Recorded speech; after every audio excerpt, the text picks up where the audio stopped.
Walk down any street in America and it's easy to see the houses that really stand out. Today on For Your Home, we're going to explore some plain and fancy home improvement ideas that you can do around your home to make it dazzle with curb appeal.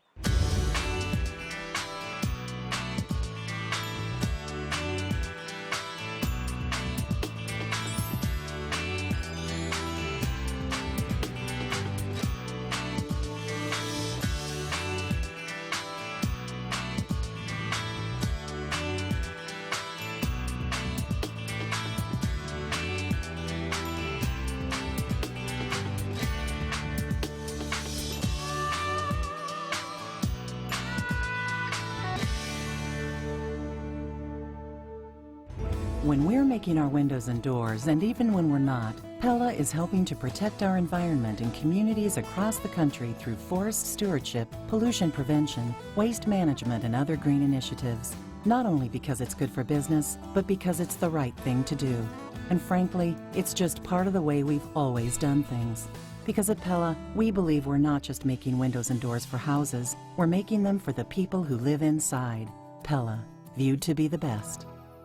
Curb appeal is contagious. Have you ever noticed how when one neighbor starts to do things around their house, it starts to spread like a fever? And before you know it, you got yourself a beautiful neighborhood. The changes can be large or small, expensive or affordable. Our first showstopper today is a new roof that is both beautiful and eco-friendly. This is a fantastic house. It's all about the materials and the details that were used that make it a real showstopper. Now, one of the most fascinating things about this house is not the size, because this neighborhood is filled with beautiful large homes. It's actually the roof. What's so special about it? Well, on close inspection, what appears to be cedar shakes is actually a composite shake that is manufactured out of recycled materials.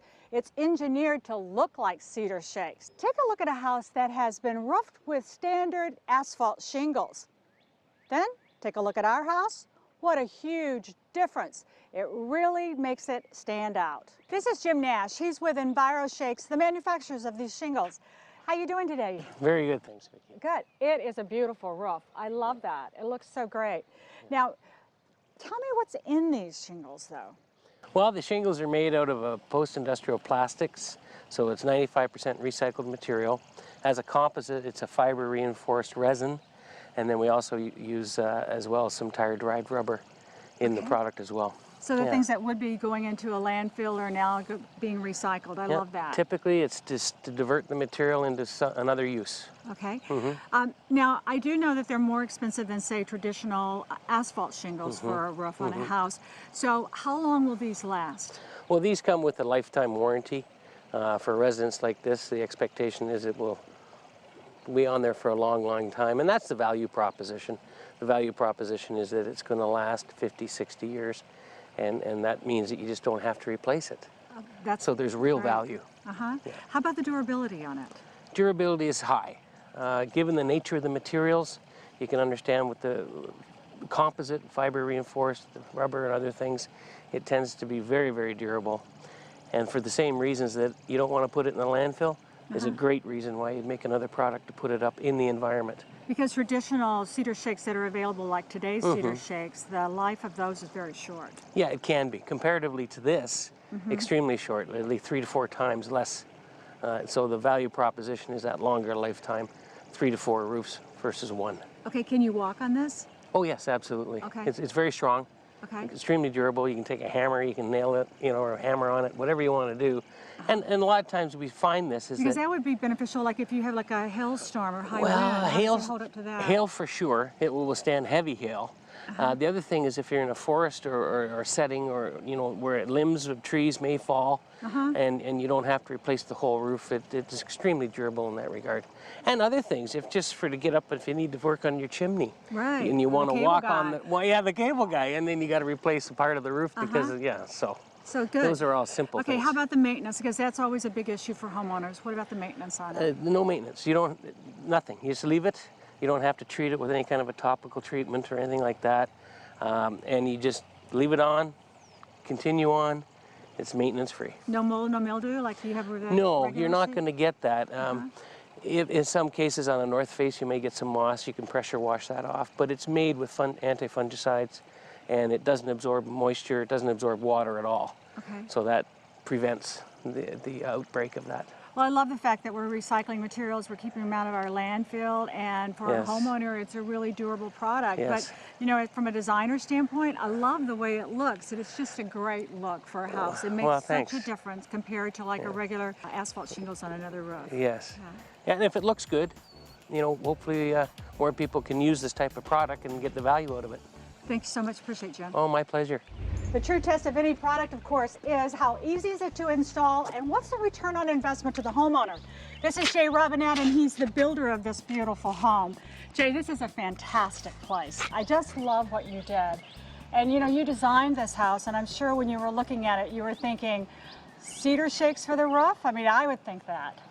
You're exactly right. The plan actually called to use a cedar shake product, but we decided to use a polymer type product that's a composite, long life roof material for the house.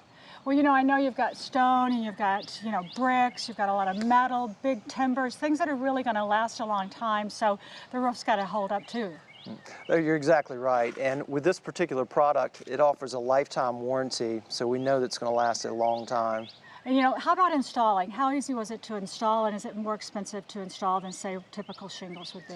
Well, actually, in comparison to a cedar shake product, you can install it for about the same price as cedar shake. And the installation goes very similar to a cedar shake product. Okay, and do you have very much waste for this product putting it on? No, actually less waste than you do if you put on a cedar shake roof. Well, that's great. You use the same tools and the same techniques as you would with a standard cedar shake. Okay, let's talk about return on investment, because you know, homeowners, when they're buying a house of this value, they don't want to be out doing any maintenance, and I understand that this is really maintenance free. And how long can we expect it to last, and how does it change over time? Well, one of the major benefits of a product of this type is that it is virtually maintenance free. It doesn't absorb a lot of moisture, and you don't have the same problems that you do with a natural wood product such as cedar shake. You can have insect infestation, mold, mildew, and cedar shake, after about 10 or 15 years, it starts to break down because, you know, it's a natural wood product. Right. So you don't have that problem here. And I noticed that when I look at the house, I see that it's kind of fading to gray, like a real wood, cedar shake wood. But you were telling me over here, the garage, you just built it like a year ago, and I could tell those are a lot darker than this. So that's just the way it goes over time. That's correct. What happens is the sun over time will weather the product into a light silvery color that really mimics a weathered cedar shake. And one of the reasons it really sold me on this product is that it looks authentic, because many of the composite shingles just they look plastic. They look yeah, fake. They do. And you know, they'd be ashamed to put something like that on a house as beautiful as the one you built here. Thanks, Jay. I appreciate it. Thank you so much, Vicki. We're focusing on curb appeal today, projects both large and small that can really maximize the value of your home. The entryway to your home says a lot more about you than you might imagine, especially if you live in a neighborhood like this where all the homes look pretty much the same. A new entryway can really make your home pop with personality. Question is, how do we get started? Choosing a door color that blends with your home's exterior is a conservative approach. Doors in a brighter or contrasting color can add a pop of personality and draw attention to your home's architectural elements. Take a drive around town to check out other entryways that appeal to you. You can also go online and check out different colors of doors and finishes to help you select just the right look for your home. Another alternative to a bright colored door to change the look of your house is a door with a wood grain look. That's what I selected for this project. It's a fiberglass door. It has the look, though, of wood without any of the maintenance issues. It's very durable, and it's also well insulated. Now, when it came time, though, to install this door, I called upon Don, and Don is with two handyman guys, and he's always right there for us when we need a door to go in. So, Don, how hard or easy was it to put this project together? This door was relatively easy. Everything was prefab. Everything was already together. Just put it in and screw up the sides, level it up, and snap the trim on. Boy, you make it sound and so caulk it easy. in. The hardest part was probably because it's heavy, so you had to have a Yes. helper to do that for Two you. guys to lift it in place. Other than that, it's a one-man project. Okay, now the trim around the outside of it, that is aluminum clad, so does that mean we don't have to do any maintenance on it? Maintenance free. Okay, so we've got a maintenance-free finish and the trim on it, so it turned out really beautiful. I think it really added to this home a lot. Thank you Yes. guys for helping us out as usual and putting another door in. Thank you. We've been talking about curb appeal today, but did you know that a new entryway can also change the interior of your home? Look at how much brighter it is in this foyer now that we replaced a solid wood door with this beautiful art glass door.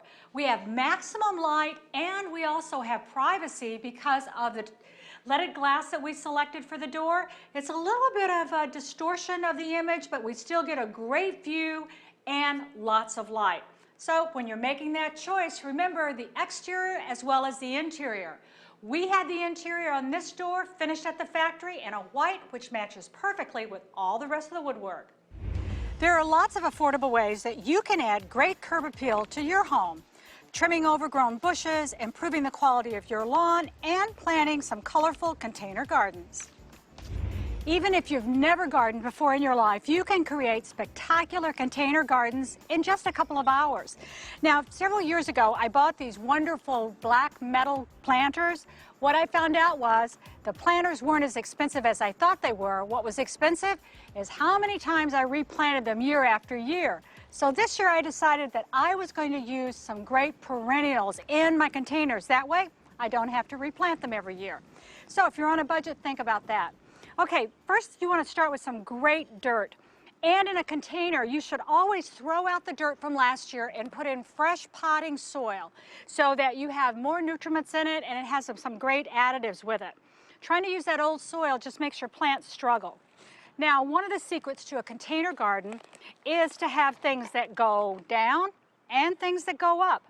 So on the corners, I'm going to plant this great Baltic ivy right here, and it has a variegated leaf to it.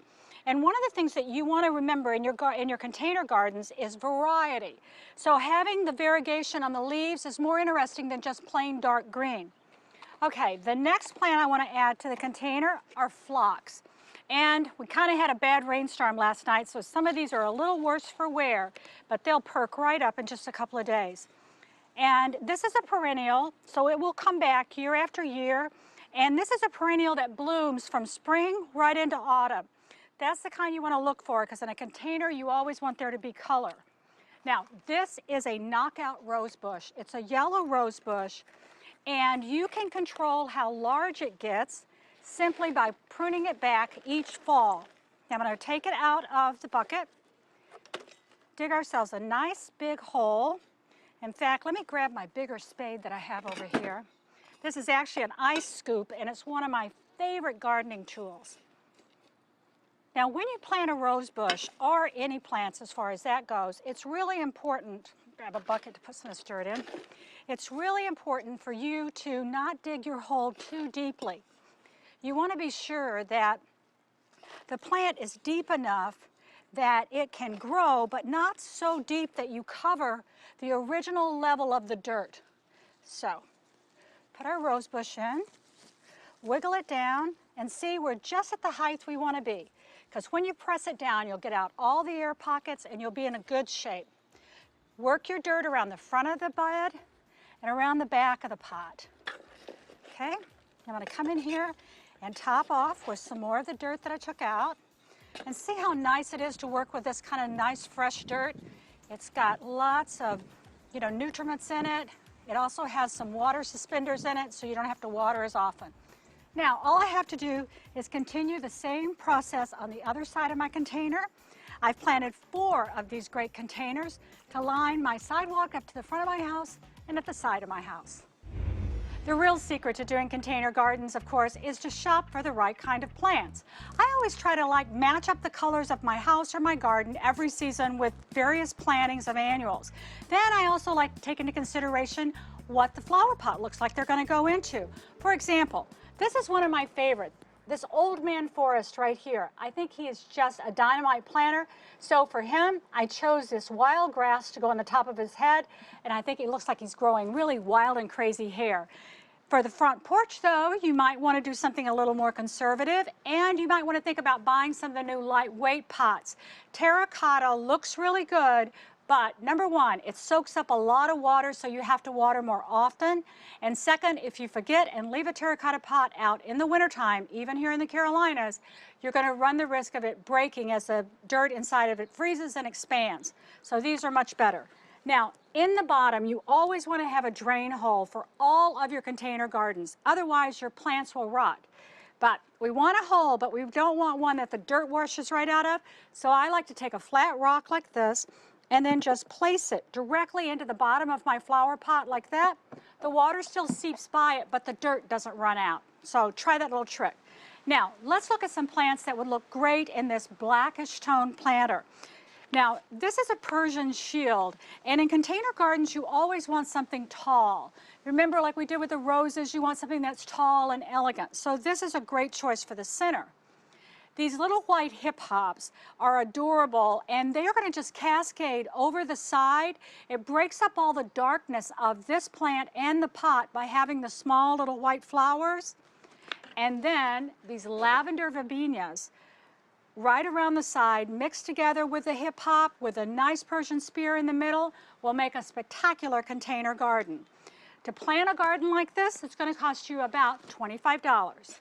Now, along that line, let's think about edible container gardens. These are some of my favorite. I planted what's called a salad bowl, and a salad bowl is just a large container, and I planted all different types of lettuces in it. Those are perfect. All I have to do is come out with my little scissors, and I can snip off a few leaves every night, and I have my own salad. You can go a little further, though, and have your own herb garden in a container. This is rosemary. Lots of uses for it on the grill and in the kitchen. These grow very fast, so don't waste your money on buying a big expensive size. Stay small. Then these beautiful lavenders. They smell great. You can harvest the blooms, use them for sachet, and you can also use them in recipes. These are chives, perfect for snipping off for your salads. A little bit of your parsley around that area. And remember again, container garden basics, tall things like we've got here, things that cascade over the side. Thyme is absolutely perfect for that. You can mix all of these together with any of your perennials or any of your annuals. Don't think you have to grow all just herbs. Now, think about color. I really love the bright, hot pink color of these impatiens. And if you want what we call a warm container, now the lavender one, that was a cool container. This is a warm container because of the bright color. You can mix yellow with it. Really has a nice jazzy look out on a pool patio. I love that kind of warm contrast. But here's the problem. This takes full sun. This takes shade. So when you're picking out the colors and the height and the types of plants you really love, make sure that you put the same kind of plants that like shade together, and the plants that like full sun, put those in another container. You will have so much fun going and picking out your plants and creating these great containers that before you know it, you're going to have the best curb appeal of anybody in your neighborhood. Now, don't forget about the entrance to your garage. Depending on where you live, your garage door may be the biggest part of your house that faces right to the street. If that's the case, you really need to break up all of that boring space with a container garden. Now, I want a container garden that's tall because it's a big garage door, so you need something that can carry the size of that. A vine is a perfect choice. This is the vine that I'm going to use. I have a cement container here to go into, and I'm going to just gently catch a hold of it. I've cut the sizes of the sides of the pot. That way I don't have to manhandle it quite as badly. And you want to set that down in there. And now the trick is to get rid of this little trellis because the little trellis is never going to be big enough to get the height I want. What I'm going to do is take it off this trellis and swap out with this large metal trellis. Now, these are available at your garden centers, and if you don't like the color of it, this one was looking kind of bad, I just used a little spray paint and painted it black. That way it won't stand out that much from the vine. Remember, when you're spray painting, though, don't do it in your driveway because you could end up with a bigger mistake than when you started. I like to do it in the grass on a drip cloth. That way, if I overspray the next time I mow my backyard, all my mistakes are gone. Now, the secret to getting a plant off a trellis like this is to take a big flat head screwdriver, put it right in there, and then just gently pry away the staples. Okay, take your time and pry that loose. Then you want to just gently slip that right out. You want to work your way all the way down, get this vine off the trellis. If you try to unwind it, you're going to break it. So get it off the trellis first. Go ahead and put your dirt around the bottom of it and plant it. Now we've got it off the trellis and I need a little help, so I've asked my trusty crew member here to hold on to the plant so that I can position our trellis over the top of it.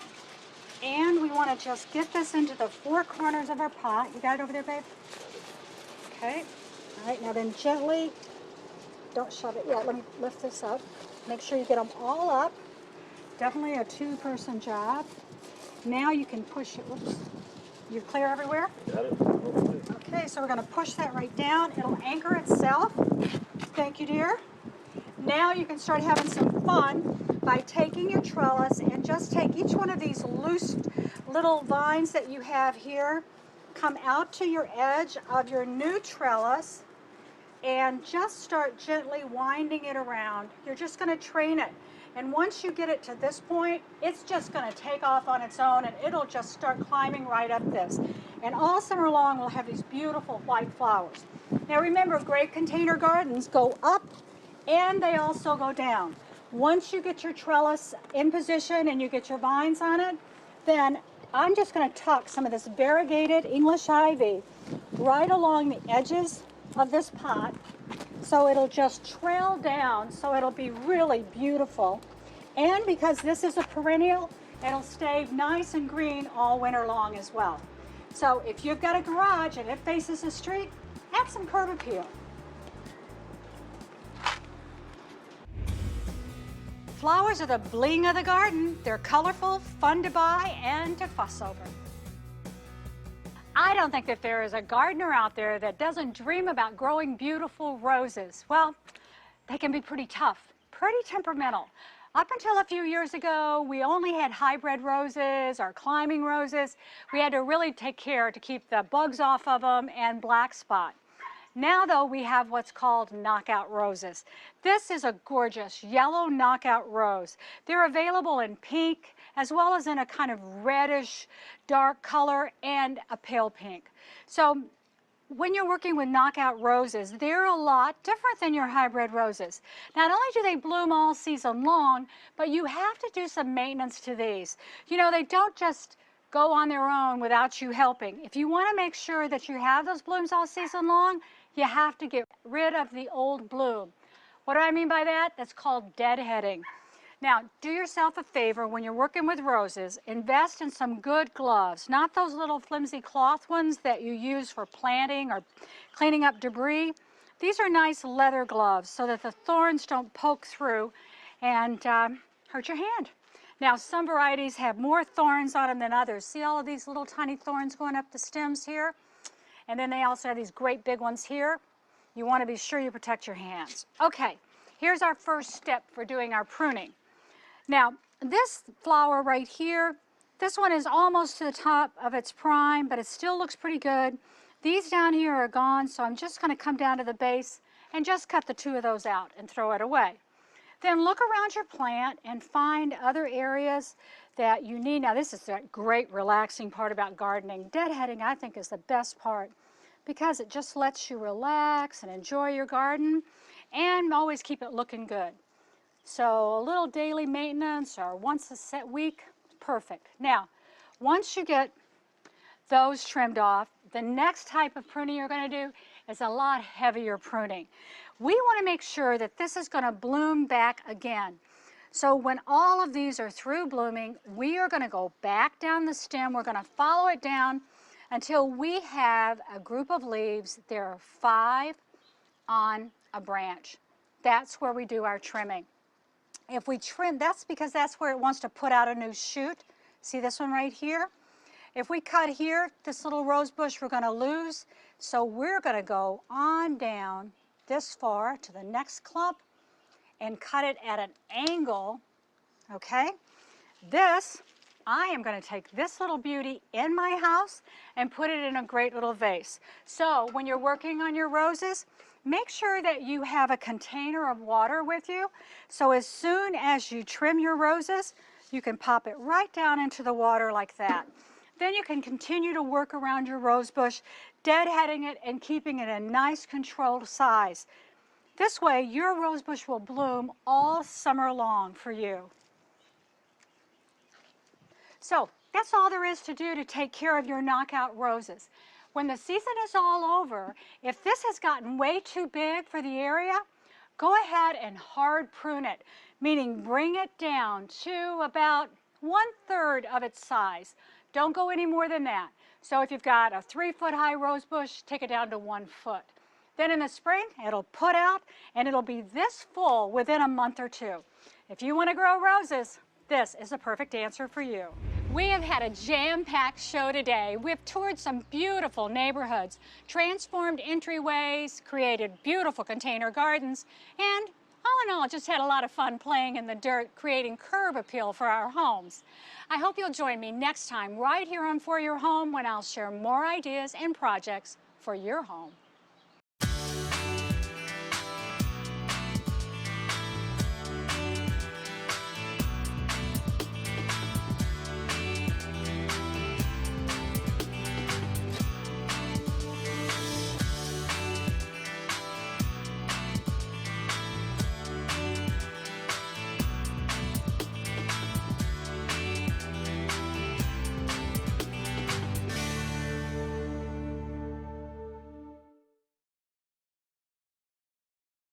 When we're making our windows and doors, and even when we're not, Pella is helping to protect our environment in communities across the country through forest stewardship, pollution prevention, waste management, and other green initiatives. Not only because it's good for business, but because it's the right thing to do. And frankly, it's just part of the way we've always done things. Because at Pella, we believe we're not just making windows and doors for houses, we're making them for the people who live inside. Pella, viewed to be the best. Do you want to know more about the projects today or our guests? Visit us on the web. You're going to find great behind-the-scenes shots, streaming video, project ideas. We even have an e-newsletter with tips and ideas. It's foryourhome.com.